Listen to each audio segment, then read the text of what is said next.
Historian and professor Dr. William Cronin, in his work Only Connect, describes the liberally educated free thinker. It is my belief that he was well aware of Alpha Phi Alpha and our speaker for today. Cronin composed a list of attributes that spoke to the development of character and how a person interacted with other people. The list included listening and actually hearing, reading and understanding, being able to talk with anyone at all, no matter their age or intellect. And we all know how important it is to talk with crowds and keep your virtue, or walk with kings, nor lose your common touch. Cronin spoke to being able to clearly communicate through writing. Our speaker today has demonstrated this by writing seminal works on diversity and inclusion for higher education and corporate America. Cronin speaks to solving a wide range of problems. We are in a time that isn't unfamiliar to us. We have youth who are malnourished, undereducated, as well as being devalued. And as Frederick Douglass, W.E.B. Du Bois, and John Hope Franklin, respectively, in 1881, 1903, and 1994, all put it, the color line is the issue.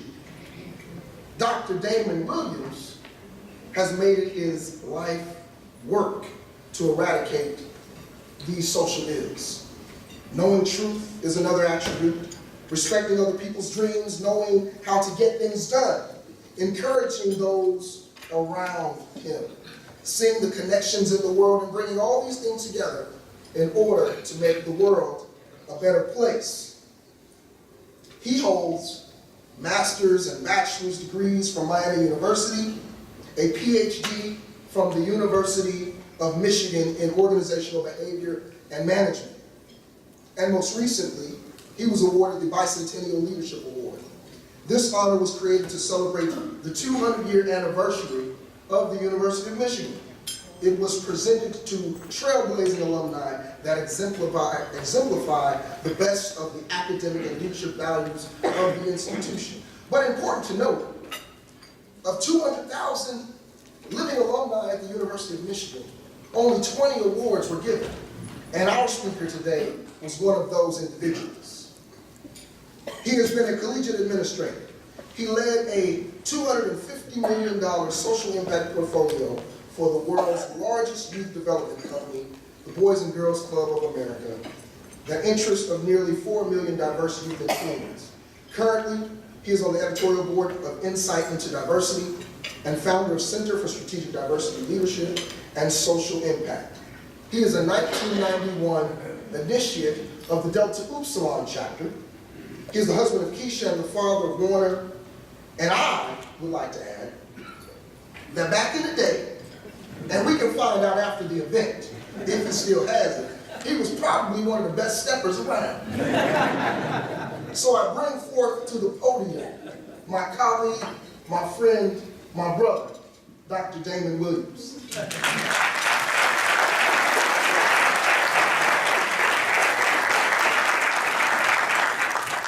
Thank you so much for that wonderful introduction. And when more bounce comes on, we will indeed see if my hot was It's such a wonderful opportunity to be here with you today. I don't think that I've had a chance to address an audience and a group so auspicious since I was a college brother doing the Alpha Phi Alpha Ohio Oratorical Contest. I don't think I've been in front of so many brothers. It is an honor and it is indeed a pleasure and a privilege to be with you here in Nashville today. This afternoon we pause, we give praise and honor to God for being good enough to allow us to be at this place at this time. When I look out at this luncheon, I see the face of hope, I see the face of community, I see the face of strength, I see the face of resilience, I see the face of those who have lived a legacy of leadership. We are all precious in God's sight because of our commitment to others. I offer my appreciation to the brothers of Alpha Phi Alpha Tau LAMBDA chapter who have provided such a gracious and hospitable time for us today at this wonderful 37th annual event. Please, let's give the brotherhood some love.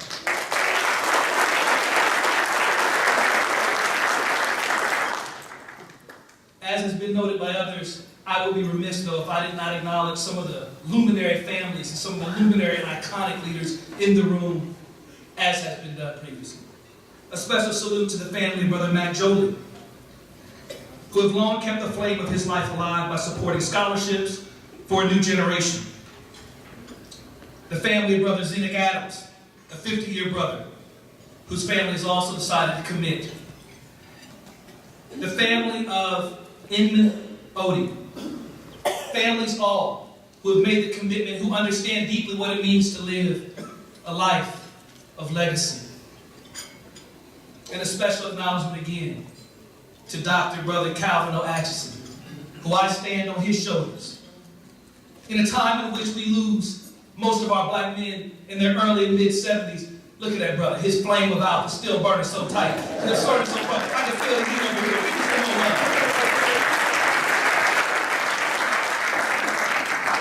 Leaders who inspire us to live unwavering in a life of character, leadership, and service, and love for all mankind. The values of our dear fraternity that bring us here today as we celebrate our 111th Founders Day. A5. Please join me in celebrating all of these families and the beauty, not only of them, but all who have lived their life in Alpha and have been lost over the last year. Please join me in celebrating them again.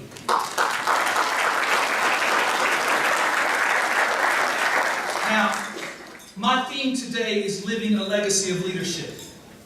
In 2018, we will celebrate, we will commemorate a legacy of leadership which is second to none. A legacy of leadership which still burns so bright and is felt each and every day in communities, not only in this country, but in communities because this life of leadership reverberated around the world. In 2018, we will recognize, we will commemorate the 50-year passing of one of Alpha's great brothers, one of America's defining leaders, and one of humanity's most beautiful souls, Brother Dr. Martin Luther King, Jr. Dr. King lived a legacy of leadership and gave his life a short 200-mile drive from here in Memphis, Tennessee. Today, I am sure he feels good as he looks down upon us, because his life was with a dream of something greater for our nation. And in the last years of his life, he worked to form a coalition of poor Americans, black and white alike, to address issues of poverty, unemployment, and vulnerability, because he recognized that living a legacy of leadership was not about doing for self. It was not simply about doing for family. It was not simply about doing for community. It was not even simply about doing for your people. He recognized that living a life of legacy of leadership was about doing something for humanity. And as our dear founders have taught us, to have a love for all mankind, to have a love for all kind. Because no matter if you're black, white, brown, or multiracial, the color of hungry baby's stomach is the same when you turn it inside out. Colored pain, colored angry, colored hurt, colored agony, colored suffering. Indeed, in this country, the United States of America, the greatest nation on the planet, 1 out of 5 children goes to bed hungry every night, living in food insecure homes. There are nearly 16 million children in America who struggle with hunger every day. 5 million of our youth, too many of them males of color, too many of them black males, are disconnected, neither in school or working, moving aimlessly in our communities. You've seen them in the malls. You've seen them on our street corners. You've seen them lost. Some 4,000 young people are arrested every day in America. We know them. They are not you or me, but we know them. They are our nephews and nieces, our sons and daughters, our grandchildren, our cousins, our brothers, our sisters, our friends we grew up with and we saw at the high school reunion after 30 years and we couldn't believe what they looked like. Because in the black community, there's a razor-thin line between where you are and where you could be. But all of us, black, brown, no matter the color, the issues I talk about today is connected. Because if you can't have enough to eat, you cannot concentrate. And if you cannot concentrate, you cannot learn. And if you cannot learn, you cannot graduate high school. And if you cannot graduate high school, you cannot go to college. And if you have no education, you have no future. Nashville, hear me. And if you have no future, you fall prey to the greatest threat that lurks in our community. The threat that I try to fight each and every day in my work at the Boys and Girls Clubs of America, serving 4 million vulnerable youth across this country. It's the threat of nihilism, an absence of hope, an absence of dreams, an absence of meaning, and an absence of possibility. The possibility that the scholarships that this foundation gives makes possible for a number of young people each and every day. The work that we're doing here is so important. It's so significant because we are doing what it means to live a legacy of leadership. What it means. Because living a legacy of leadership is not what you do when you're dead and committed to the dust or the ether or the earth, but it's what we do today. It's the quality of our grind today. It's the quality of our love today. It's the quality of our leadership today. It's the quality of our character today. It's the quality of our commitment today. It's the quality of our sacrifice today. And I did talk to Brother Westbrook, and he has told me it's the quality of our giving today. Everybody got their commitment cards right here? I'm going to kick us off with a $500 commitment to the brothers. God bless you. Now's the time of change in our society, changing demographics, the rise of hip-hop as pop culture, social media, a 24/7, 365, always on reality TV media cycle waiting to push us the content of the day. We are always seeing diverse images. The police cannot aggress against our black bodies, Philando Castile and Michael Brown, without being seen. Powerful brands cannot get away with tone-deaf advertising campaigns, Pepsi, missing the mark of their depiction of Black Lives Matter and other social causes. Dove, depicting dirty black skin being pulled back to reveal pristine white skin. We see them. We live in a time of resurging activism, particularly amongst the centennial generation, the youngest amongst us, a generation born 1997 through to today, born after the millennials. The young millennials and the centennials, oh, they get after it. You know what I'm talking about, hashtag Black Twitter. Standing at ready, set, not even ready, set, go. Ready to bring down any company or leader that dare challenges the fantastic, over-the-top, always super burning hot black girl magic, which is black girls rocking in this country each and every day. Now is a time of great pain and conflict in our nation. Since the election of President Trump, hate crimes are up. Violence is up.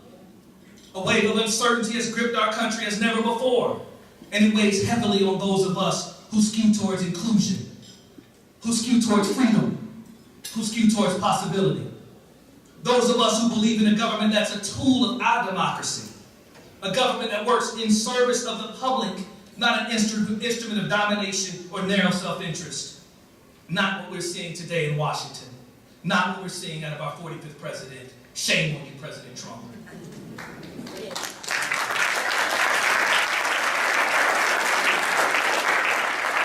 I hosted a national webinar featuring 2,000 leaders in the wake of the University of Virginia tragedy. And the community feels that we are under siege from a resurgence of hate and incivility in our country. That from the top, we are becoming a country of exclusion and not inclusion. Attacks on immigration policy and its implications for the Muslim world. Attacks on DACA and those young families, individuals trying to live the American dream. Attacks on race-conscious admissions programs that help our young people to access great futures, particularly our black and our brown young people. Attacks on Title IX and gender protection for women. Attacks on the transgender community and their ability to serve in the military. Attacks on poor people, taking away health care from the most vulnerable. But the crisis that we see in our nation, the moral crisis that we have in our country, it goes beyond Washington and President Trump. It's the shameful punishing of Colin Kaepernick by NFL owners who have banished him for the courage to take a stand against police violence. A brother who put millions on the line for what he believes. And who stands proudly before it. A good Kappa man, standing for the values not only of Kappa Alpha Psi, but the values that bring each and every one of us here today. And a big, huge shout out to LeBron James, Stephen Curry, and the men of the NFL, Major League Baseball, and the NBA, who are returning the black male athlete, indeed the athlete, to the conversation of social justice. Channeling the legacy of James Brown, channeling the legacy of the great Kareem Abdul-Jabbar, channeling the legacy of Muhammad Ali, channeling the legacy of Billie Jean King, channeling the legacy of those who put their sports iconography to the side to stand for those who were vulnerable, to stand for something that was more. LeBron James proving he may not just be the greatest basketball player of his time, but he may be the greatest sportsman of his time. An individual creating a school, an individual giving, because he understands what it means to live a life of legacy. It's not all about you, because success is what you do for you, but greatness is what we do for others. Greatness is the ripple effect that changes the world. Athletes, it's been a long time. We've been waiting for you. Thank you for coming home. And while we appreciate the NFL's gesture to do some gerrymandering and refunneling and redirecting some dollars to make it look like they're doing a $100 million gift, we need more. We need more money, more leadership, more empathy. We need more sincerity from our nation's pastime. We need more. But it's not just athletes. It's not just what's going on in that world. It's the fall from grace of leading national voices like John Conyers, Russell Simmons, Bill Cosby, Matt Lauer, Charlie Rose, Ben Affleck, and others who are embroiled in mounting evidence suggesting that they are predators against women, let alone the commentary authored by 45. Predatorial behavior. A moral challenge that faces us. It's the crisis level conditions that bring us here today that we see in our communities as black males are being systematically eliminated from our society. 59% of black males graduated from high school versus 80% of white males. But blessedly, that number is trending upward. The 6-year graduation rate for black male college students attending public university, an embarrassing and an appalling 33%. Students that go to the great Morehouse University that we talked about, roll the dice, 55% graduation on the 6th year. 85% of all students accepted. The great Morehouse. HBCUs, the bastions of opportunity and possibility in our community for decades and generations. Graduation rates trailing so low. The challenge before us. Black men in prison at 6 times the rate of white men and have a 1 in 3 chance of going to federal or state prison in their lifetime. Indeed, the only place where we as black men are overrepresented is in special education, the juvenile and the justice system, and on revenue-generating athletic programs that play football and basketball at the Division I level. As 56% of all athletes at that level are black males. That's where we're overrepresented. By every other indicator, societally, educationally, economically, we are struggling. It's why this event is so important. Because those of us who are here today, we stand in the breach. We stand in the gap. We stand for the possible. And the contributions that we make to this scholarship fund are more than just the $1, the $2, the $100, the $1,000, the legacy that you spent your life giving intergenerationally, because it represents a contribution to someone's possibility. We never know where the spark's going to come from that's going to change the world. I stand before you born to a 16-year-old teen mother. I grew up in the inner city of Dayton, Ohio. I grew up with crack houses on both corners. I stand before you. As Dr. Bergen said, named one of the top 20 graduates at the University of Michigan. The rose who grew through concrete. And the contributions you make are about more roses, going on to great futures. My life work is about inclusion. It's about equity. It's about hope. It's about empowerment. Leaders like you who are in this room today. The challenge before us is for economic empowerment. To help a new generation to have hope, to have faith, to believe, to access educational pathways, to own homes, to start businesses, to not just have a job, but to pass wealth. We have no intergenerational wealth in our community. All of us somewhere very close to poverty. If we lose our jobs, the thing falls apart. To be citizens, to be free in our country. That's why we're here today. Not just to give a scholarship, but to help someone to be free, to truly live the American dream. Not just to watch it on YouTube, not just to tweet it, not just to put it and do it for the gram, but to really live it, to live it each and every day. It's because I believe and I know that we need you, the leaders in this room, to truly make America great again. To make America great for all black and brown, all heteronormative or LGBTQ. To make America great for white males, women, immigrants, those growing up in urban or rural communities, those growing up with and without privilege, those who are rich and those who are poor. We need you to be leaders. Those assembled here today to embrace the challenge of making America great for all. Because the demands of what we see today necessitates nothing less. People see more and they think more is easy. More is never easy. More is struggle, more is every day. My journey began with a teen mother, unconditional love, a fear of failure, and a spark that turned to a flame to chart a life of giving. I grew up in the rough, where the seduction of drugs, violence, and criminality was everywhere.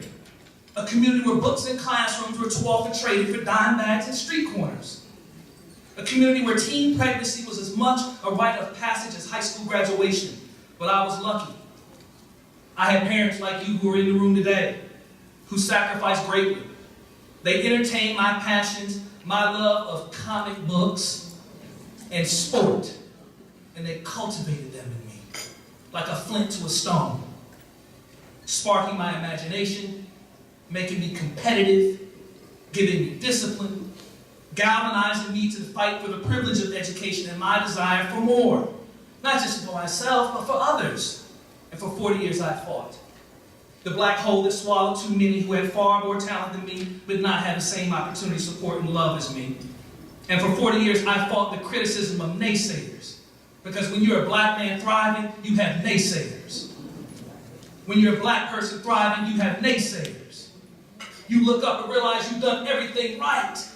You got the degree. You performed at the highest level. You have no criminal record. You take care of your family and your kids. You do everything right, but you find yourself at times twisted in the game. It's called being black in America.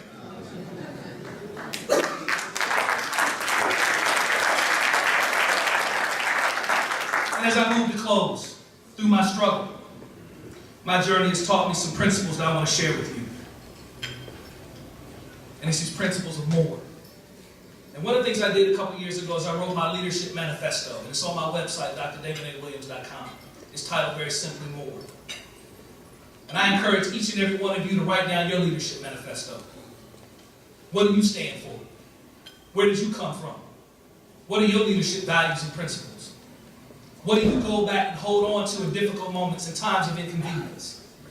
Because when you find yourself twisted, you hold on to your faith, you hold on to your relationships, and you hold on to your values.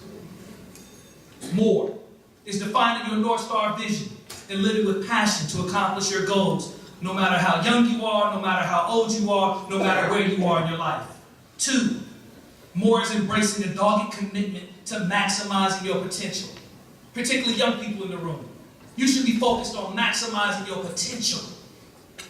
Your potential. I want nothing to be less when it's over. I want to be the equivalent of a football player that can't walk because I gave it all to the game. More is having a growth mindset, knowing that just as a baby will fall, and I have a beautiful 4-year-old daughter, and before she could walk, she would fall. She would fall. She would fall. But she always got back up. She never doubted that she'd walk. She never doubted that she'd run. And as she's proven that she ride with her bike with the training wheels, she ain't doubting she gonna ride that bike without the training wheels one day. The girl ain't learned how to hit the coast button yet. You know, hills are a problem for her. But she believes she gonna get back up because she has a growth mindset. But the reality is that most of us allow for life to beat that growth mindset out of us. We get told that we can't. We start stepping away from our dreams. That company you wanted to create. Those pounds you wanted to lose. That marathon you wanted to run. That trip you wanted to take. That big opportunity you wanted to take a big swing at, it starts going away because we lose our sense of a growth mindset. More is confronting the brutal facts of your reality and attacking with a warrior spirit. Confronting the brutal facts of whatever your situation is and attacking with a warrior spirit. More is delayed gratification and prioritization. More is loving yourself and loving others. More is leading with courage. More is being ready for the moment, whether it's the elevator speech, whether it's the opportunity to speak at the 100-year fraternal event. Be ready for the moment and crush it always. More is embracing your privilege, because we all have privilege, and using it for others. More is first seeking to understand and then being understood, because understanding is the foundation of hope, understanding is the foundation of inclusion, and understanding is the foundation of leadership. To each of you, embrace inclusion. We are heading into a time that we must be connected as a community of black folks, but we also must be connected across groups. Grind like hell.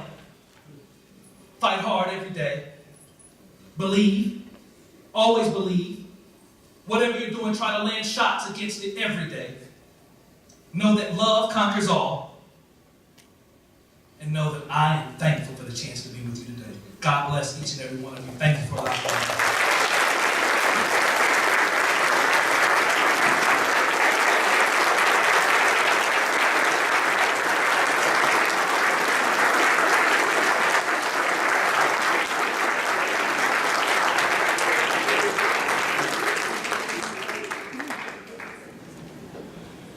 Don't go too far, Dr. Reeves. We want to first of all just thank you for the inspirational message and the challenge to build a legacy of leadership. He says success is what you do for you.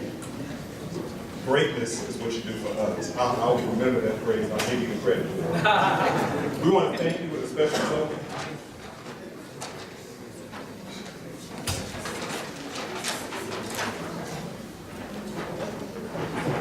We got a hint of something that you might enjoy, so Okay. we packaged it nicely Okay, for you. okay. We want to present this to Thank you. Thank you so much.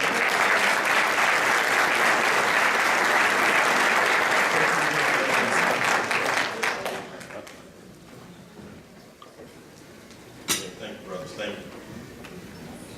The program, as we conclude our program again, I can't thank you enough. A few people that I wanted to ask to stand, the members of the 15 members who, the members of the Board of Trustees, please stand again.